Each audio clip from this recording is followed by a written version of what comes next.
Уважаемые граждане России, Chers citoyens russes, дорогие друзья, chers amis, сегодня aujourd'hui, считаю необходимым il me semble nécessaire к трагическим de revenir sur les événements tragiques происходящим qui se déroulent dans le Donbass и ключевым вопросам et sur les questions clés liées à la sécurité de la Russie. Начну с того, о чем говорил. Je vais commencer par ce que j'ai dit dans mon discours du 21 février de cette année. Речь о том, что вызывает у нас Je me réfère à ce qui nous préoccupe particulièrement, о тех à savoir les menaces fondamentales que font peser sur notre pays de manière démesurée et arrogante, pas à pas, année après année, les hommes politiques occidentaux irresponsables. Il s'agit de l'expansion de l'OTAN vers l'Est, du fait que ces infrastructures militaires s'approchent des frontières de la Russie. On sait très bien que depuis 30 ans, nous nous efforçons, avec persistance et patience, de parvenir à un accord avec les principaux pays de l'OTAN sur les principes de sécurité égale et indivisible en Europe. En réponse à nos propositions, ça n'a toujours été que soit des tromperies et des mensonges cyniques, ou des tentatives de pression et de chantage, alors que l'Alliance Atlantique, malgré toutes nos protestations et préoccupations, ne cesse de s'élargir. La machine de guerre est en marche, et, je le répète, elle s'approche très près de nos frontières. Pourquoi tout cela arrive-t-il? Pourquoi cette attitude arrogante consistant à parler dans l'optique de sa propre exclusivité, infaillibilité et permissivité? D'où vient cette attitude indifférente et dédaigneuse à l'égard de nos intérêts et de nos demandes absolument légitimes? La réponse est claire. Tout est clair et évident. L'Union soviétique s'est affaiblie à la fin des années 80, puis elle s'est effondrée. Tout ce qui s'est passé à l'époque est une bonne leçon pour nous aujourd'hui. Cela a mis en exergue que la paralysie du pouvoir et de la volonté est le premier pas vers la dégradation complète et l'oubli.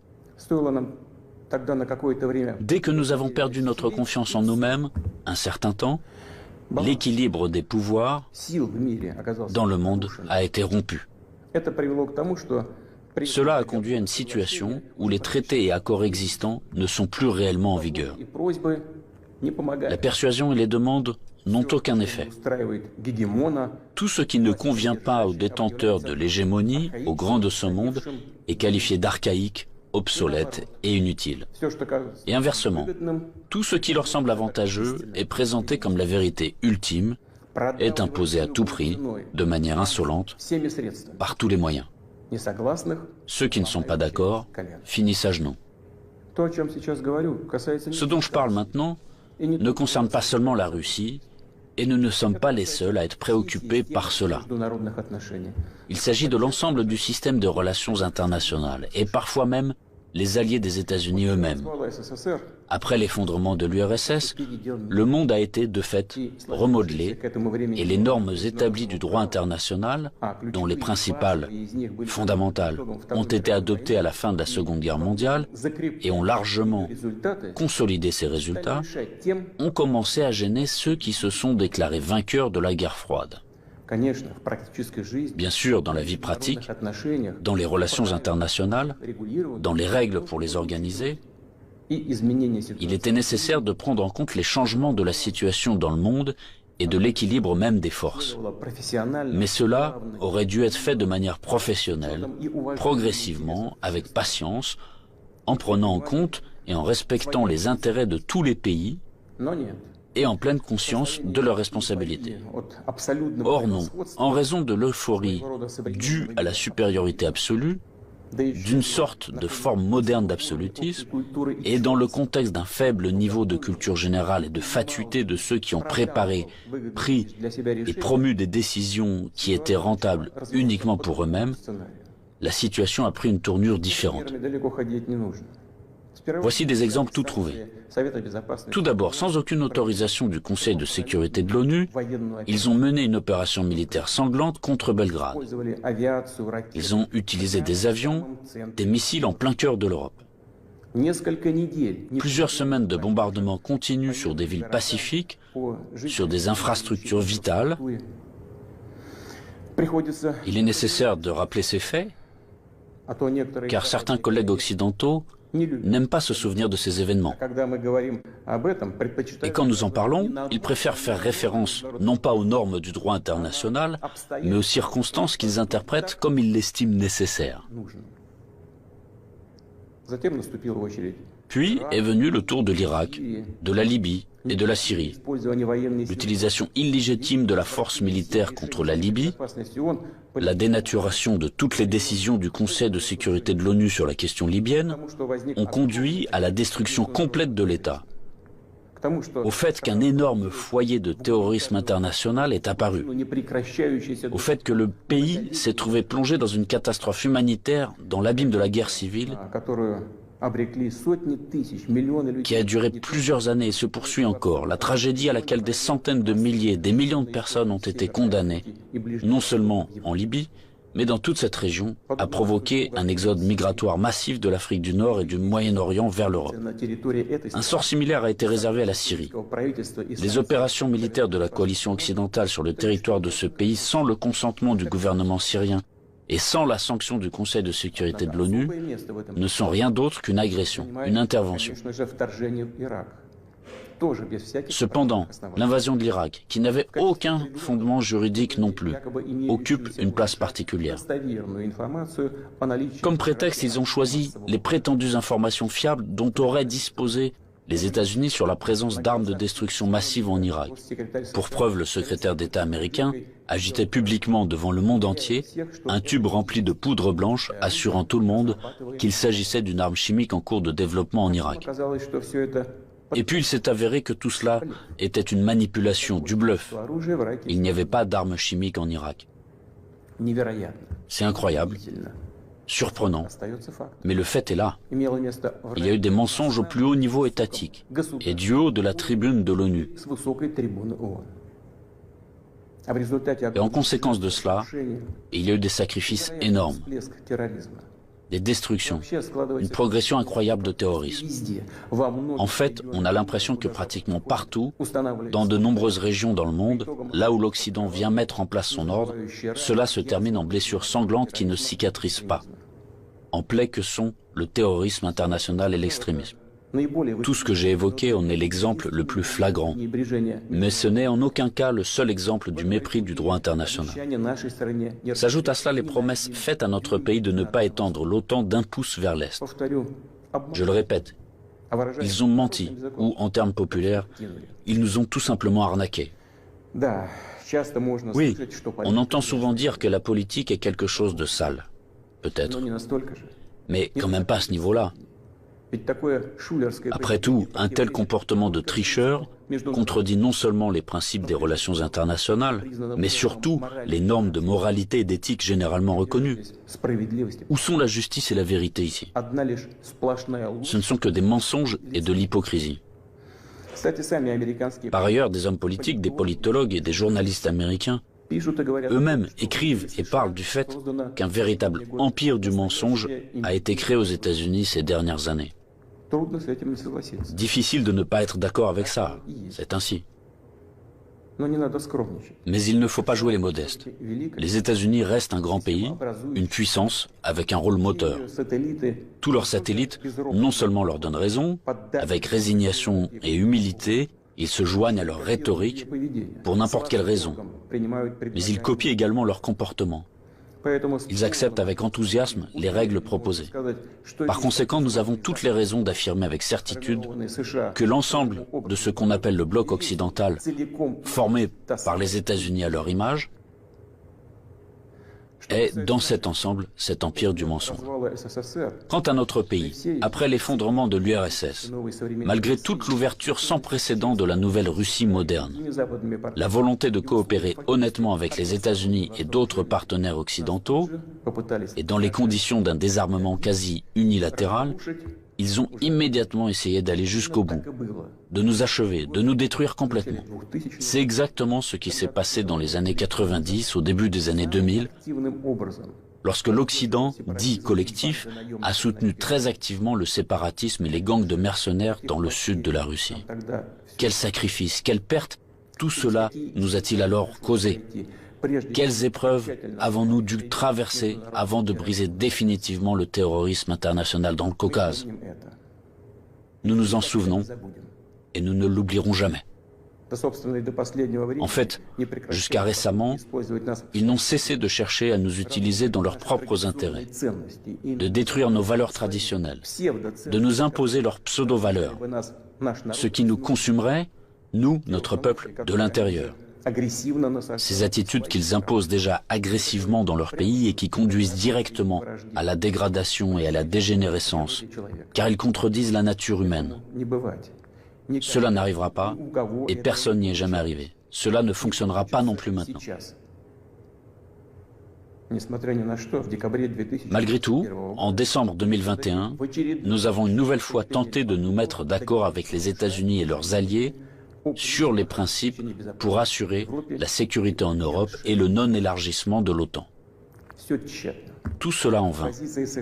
La position américaine ne change pas. Ils ne considèrent pas comme nécessaire de négocier avec la Russie sur cette question clé pour nous. Ils poursuivent leurs propres objectifs et négligent nos intérêts. Et bien sûr, dans cette situation, nous nous demandons, que faire ensuite? À quoi s'attendre? L'histoire nous apprend qu'en 1940 et au début de 1941, l'Union soviétique a tenté d'empêcher, ou du moins de retarder, la guerre par tous les moyens. Pour ce faire, elle a essayé littéralement jusqu'à la dernière minute de ne pas provoquer un agresseur potentiel, n'a pas pris ou reporté les mesures les plus nécessaires et les plus évidentes visant à se préparer et repousser une attaque inévitable. Et les mesures qui ont finalement été prises étaient dramatiquement tardives. En conséquence, le pays n'était pas prêt à faire face à pleine capacité à l'invasion de l'Allemagne nazie qui attaquait notre patrie sans déclaration de guerre le 22 juin 1941. L'ennemi a été arrêté, puis écrasé, mais à un coût colossal. La tentative d'amadouer l'agresseur à la veille de la Grande Guerre patriotique s'est avérée être une erreur qui a coûté cher à notre peuple. Au cours des premiers mois de la guerre, nous avons perdu de vastes territoires stratégiquement importants et des millions de personnes. Nous ne ferons pas une telle erreur une deuxième fois. Nous n'en avons pas le droit. Ceux qui revendiquent la domination mondiale publiquement, en toute impunité et, je le souligne, sans aucune justification, nous déclarent, nous, la Russie, leur ennemi. En effet, ils disposent aujourd'hui de grandes capacités financières, scientifiques, technologiques et militaires. Nous en sommes conscients et nous évaluons objectivement les menaces qui nous sont adressées constamment dans le domaine de l'économie, ainsi que notre capacité à résister à ce chantage impudent et permanent. Je le répète, nous les évaluons sans illusion, de manière très réaliste. En ce qui concerne le domaine militaire, la Russie moderne, même après l'effondrement de l'URSS et la perte d'une grande partie de son potentiel, est aujourd'hui l'une des puissances nucléaires les plus fortes du monde, et elle dispose en outre d'avantages en ce qui concerne un certain nombre d'armes de pointe. Il ne devrait donc faire aucun doute qu'une attaque directe contre notre pays entraînerait une défaite et des conséquences désastreuses pour tout agresseur potentiel. Cependant, les technologies, y compris en matière de défense, évoluent rapidement. Le leadership dans ce domaine a changé et changera encore demain. Tandis que la conquête militaire des territoires adjacents à nos frontières, si nous laissons cela se produire, se poursuivra pendant des décennies, ou peut-être pour toujours. Et cela constituera une menace toujours plus grande et totalement inacceptable pour la Russie. Aujourd'hui même, alors que l'OTAN s'étend vers l'Est, la situation pour notre pays se dégrade et devient chaque année plus dangereuse. En outre, ces derniers jours, les dirigeants de l'OTAN ont explicitement évoqué la nécessité d'accélérer, de forcer l'avancée des infrastructures de l'Alliance vers les frontières de la Russie. En d'autres termes, ils renforcent leur position. Nous ne pouvons plus nous contenter de regarder ce qui se passe. Ce serait complètement irresponsable de notre part. La poursuite de l'expansion de l'infrastructure de l'Alliance Atlantique, la conquête militaire des territoires de l'Ukraine qui a commencé, tout cela est inacceptable pour nous. Le problème, bien sûr, ce n'est pas la structure de l'OTAN elle-même. Elle n'est qu'un instrument de la politique étrangère des États-Unis. Le problème est que sur les territoires qui nous sont adjacents, je vous le fais remarquer, sur nos propres territoires historiques, une anti-Russie est en train d'être créée, qui a été placée sous un contrôle extérieur total, qui est colonisée de manière active par les forces armées des pays de l'OTAN, et où il y a un afflux d'armes les plus modernes. Pour les États-Unis et leurs alliés, il s'agit de ce qui est qualifié de politique de dissuasion de la Russie, de dividendes géopolitiques évidents. Et pour notre pays, c'est finalement une question de vie ou de mort. La question de notre avenir historique en tant que peuple. Ce n'est pas une exagération, c'est la vérité. C'est une menace réelle, non seulement pour nos intérêts, mais pour l'existence même de notre État, pour sa souveraineté. C'est cette même ligne rouge dont on a parlé à plusieurs reprises. Ils l'ont franchie. Par conséquent, il faut parler de la situation dans le Donbass. Nous voyons que les forces qui ont effectué un coup d'État en Ukraine en 2014 ont pris le pouvoir et le conservent, de fait, à l'aide de procédures électorales décoratives et ont finalement renoncé à un règlement pacifique du conflit. Pendant 8 années infiniment longues, nous avons fait tout notre possible pour que la situation soit résolue par des moyens pacifiques et politiques. Tout cela en vain. Comme je l'ai dit dans mon précédent discours, on ne peut pas regarder sans compassion ce qui se passe là-bas. Il n'était tout simplement plus possible de supporter tout cela.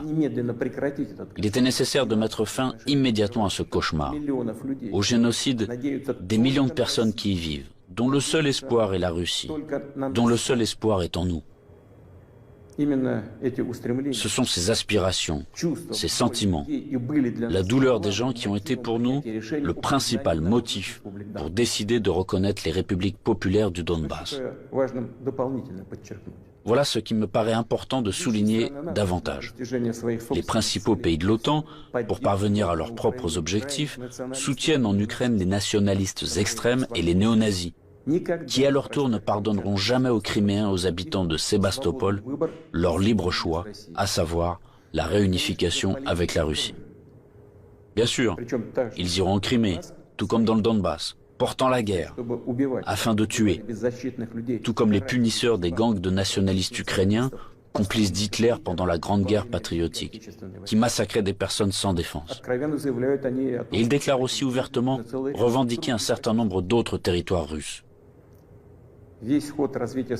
Tout le cours des événements et l'analyse des informations reçues montrent que l'affrontement de la Russie avec ses forces est inévitable. Ce n'est qu'une question de temps. Ils se préparent, ils attendent le moment favorable. Maintenant, ils revendiquent également la possession d'armes nucléaires. Nous ne laisserons pas faire ça. Comme je l'ai déjà mentionné auparavant, après l'effondrement de l'URSS, la Russie a accepté de nouvelles réalités géopolitiques. Nous respectons et nous traiterons avec respect tous les pays nouvellement formés dans l'espace post-soviétique.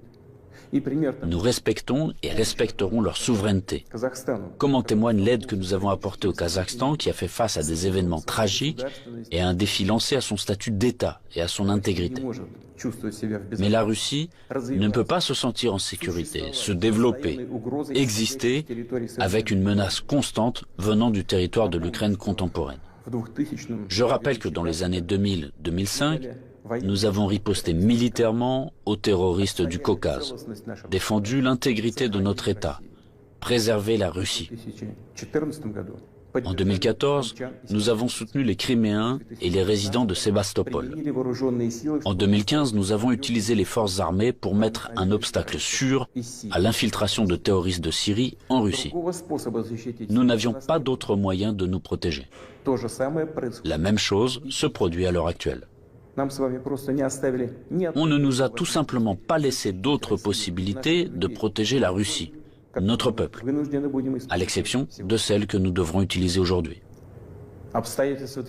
Les circonstances exigent que nous prenions des mesures décisives et immédiates. Les républiques populaires du Donbass ont demandé de l'aide à la Russie.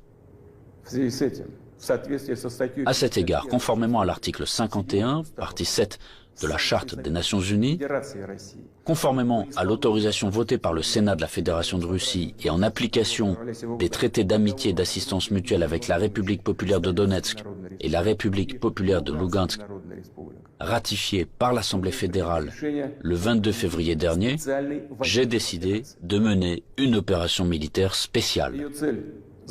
Son objectif est de protéger les personnes qui souffrent des abus et du génocide de la part du régime de Kiev depuis 8 ans. À cette fin, nous nous efforcerons de démilitariser et de dénazifier l'Ukraine et de poursuivre en justice ceux qui ont commis des crimes nombreux et sanglants contre des civils, y compris des citoyens de la Fédération de Russie. Dans le même temps, nous ne planifions pas d'occuper des territoires ukrainiens. Nous n'avons pas l'intention d'imposer quoi que ce soit à qui que ce soit par la force. Cependant, nous entendons de plus en plus souvent dire en Occident que les documents signés par le régime totalitaire soviétique qui instaurèrent les résultats de la Seconde Guerre mondiale ne devraient plus être appliqués. Eh bien, quelle est la réponse à cette question?